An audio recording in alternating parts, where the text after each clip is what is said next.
Hello दोस्तों, मैं शारिक मलिक हाजिर हूँ एक बार फिर। उम्मीद करता हूँ आप सब अच्छे होंगे, अपना ख्याल रख रहे होंगे। मध्य प्रदेश के ग्वालियर में एक इलाका है ताटीपुर। इस ताटीपुर में एक जगह पड़ती है तृप्ति नगर। इस तृप्ति नगर में एक परिवार रहा करता था। इस परिवार के मुखिया थे रबीदत्त दुबे। ये पेशे से कलेक्ट्रेट में क्लर्क की सरकारी नौकरी में थे। घर परिवार बढ़िया, पैसे वाले, इलाके में नाम। इनकी 2 बेटियां थीं, एक बेटा था, पत्नी थी। इनकी बड़ी बेटी की शादी हो चुकी थी, लेकिन शादी होने के कुछ टाइम के बाद ही कुछ अनबन होती है और वो अपने घर यानी कि मैके में आकर रहने लगती है। उसके ससुराली उससे कुछ डिमांड करते हैं दहेज वगैरह की। इस वजह से बात नहीं बनती और वो अपने घर पर ही बैठ जाती है। इसके बाद ठीक ठाक परिवार, छोटी बेटी पढ़ाई करती थी, छोटा बेटा पढ़ाई करता था। ये सब लोग हंसी खुशी रहते थे, सब कुछ ठीक ठाक चल रहा था।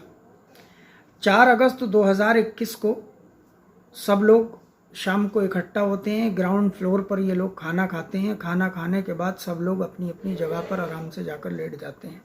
लेकिन उसी रात के 2 बजे ऊपर से फर्स्ट फ्लोर से एक धमाके की आवाज़ आती है। बहुत ज़ोर से धमाका होता है। आनन फानन में घर के सभी लोग उठते हैं और ऊपर भागते हैं। ये आवाज़ जो थी रबीदत्त दुबे यानी कि परिवार के मुखिया के कमरे से आई थी। पत्नी अलग लेटी थी, बेटियां अलग थीं, बेटा अलग था। ये लोग भागते हैं, जाकर देखते हैं तो दंग रह जाते हैं। रोने चीखने चिल्लाने लगते हैं। वहाँ पर उनके बेड पर खून ही खून नज़र आता है। इनकी आवाज़ें सुनकर आस पड़ोस के लोग भी इकट्ठे हो जाते हैं और आनन फानन में पुलिस को फ़ोन किया जाता है। हुआ ये था, जो वो धमाका हुआ था उसकी वजह ये थी कि ये जो रबीदत्त दुबे परिवार के मुखिया थे, इनके किसी ने बहुत पास से गोली मार दी। गोली मारी, ये तड़पे और मर गए। इनकी डेथ हो गई और बेड पर खून ही खून।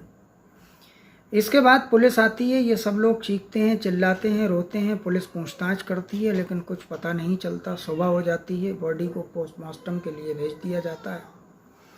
परिवार से पूछताछ की जाती है, किसी से आपकी दुश्मनी, किसी से रंजिश, लड़ाई झगड़ा कुछ, लेकिन कुछ सबूत मिलते नहीं, कोई सुराग नहीं मिलता। इनका बेटा, इनकी पत्नी, इनकी बेटियां साफ साफ बता देते हैं हमारी किसी से कोई दुश्मनी नहीं है, किसी से कोई लड़ाई झगड़ा नहीं है, हम लोग यहाँ ठीक ठाक रहते हैं, पड़ोसी सब अच्छे हैं।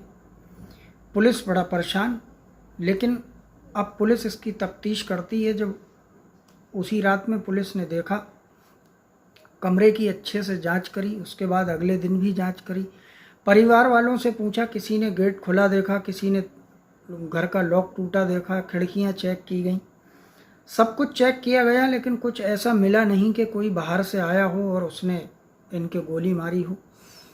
इसके बाद पुलिस ने मीडिया के सामने आकर बताया कि ये एक सुसाइड का मामला है, क्योंकि इनका इलाके में काफ़ी नाम था, लोगों का प्रेशर था, मीडिया का प्रेशर था, तो ये सुसाइड का मामला करार दे दिया जाता है।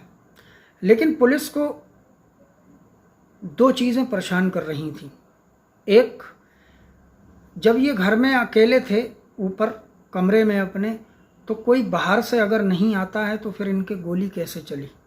पुलिस को लग रहा था कि ये सुसाइड का मामला नहीं है, ये एक मर्डर का मामला है, क्योंकि जब वहाँ पर क्राइम सीन पर सारी चेकिंग की थी पुलिस ने, जब सब कुछ चेक किया था, तो वहाँ पर वो गन पुलिस को नहीं मिली थी जिस गन से गोली चली थी। तो यहीं से पुलिस का दिमाग घूमता है, लेकिन कुछ सुराग सबूत मिल नहीं पा रहा था, इसलिए पुलिस ने सुसाइड का केस बता दिया था।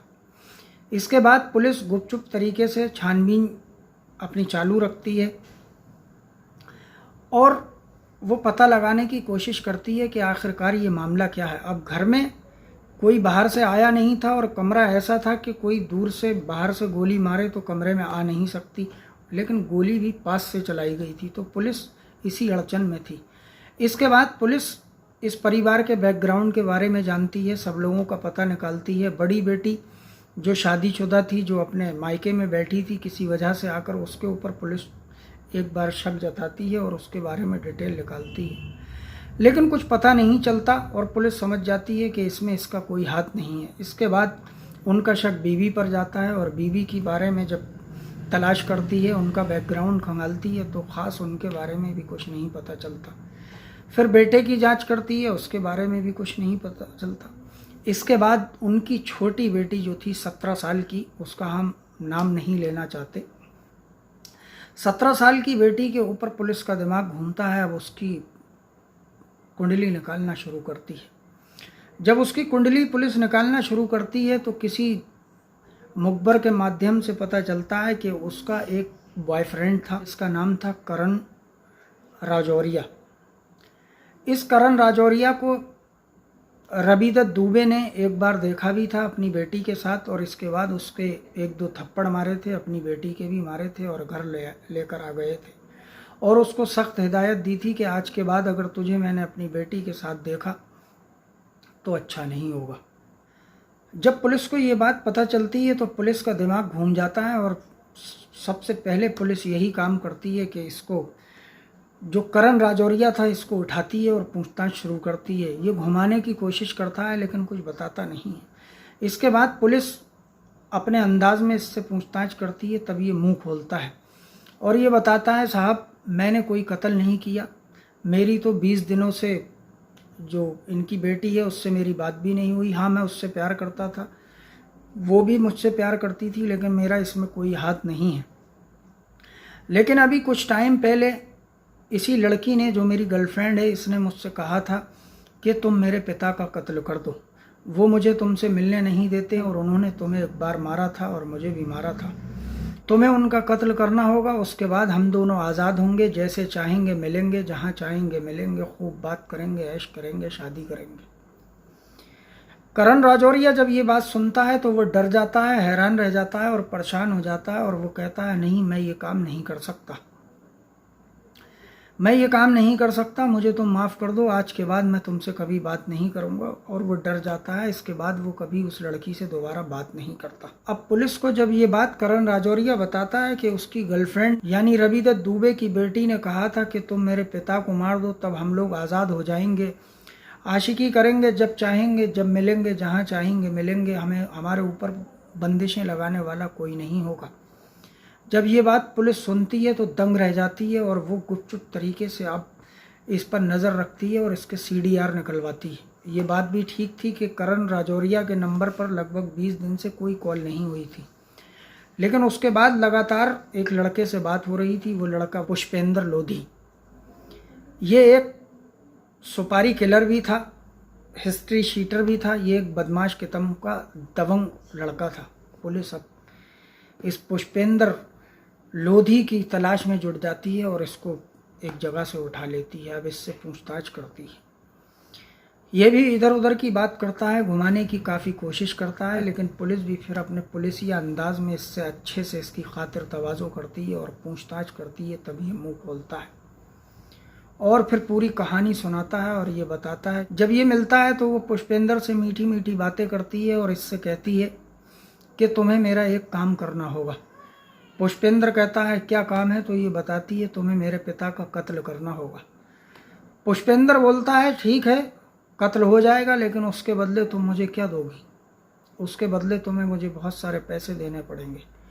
तब ये लड़की बोलती है, मेरे पास पैसे तो नहीं हैं, लेकिन मेरा जिस्म है, मैं हूँ, तुम जैसा चाहो मेरे साथ कर सकते हो, मैं तुम्हारे साथ हमेशा हाजिर रहूँगी।